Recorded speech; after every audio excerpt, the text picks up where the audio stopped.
Here we're back again mga bro. Ngayong araw ay may lakad tayo kasi sasamahan natin yung brother-in-law ko na maghanap ng trabaho. Kaya tara, let's go!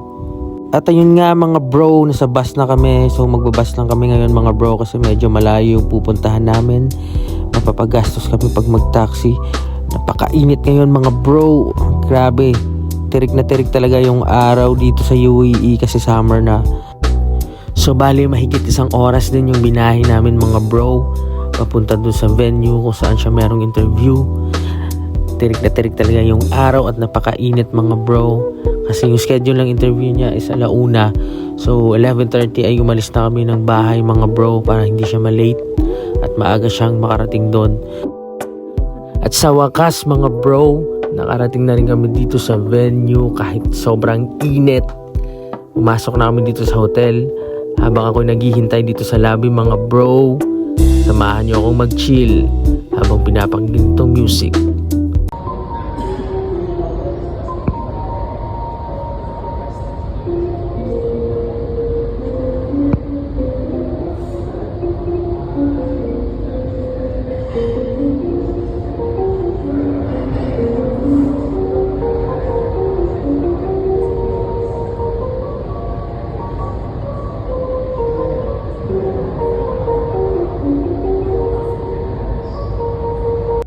So natapos na rin mga bro yung interview at trial ni Bayaw.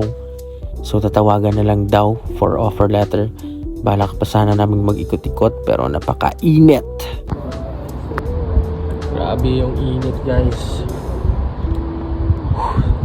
Sobrang init. Dito kayo may sa James Restaurant. Hahanap ng trabaho. Ang hirap ngayon maghanap ng trabaho dito mga bro. Dahil summer na. Pakita ko sa inyo yung view namin. Ang init.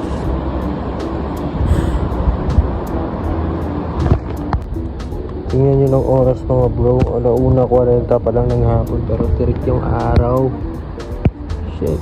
Tingnan nyo. Tirik yung araw. Ang init. Dito pa rin kami sa gym nagpapahinga. Hintay. Hanap pa rin kami mga pro para maraming options.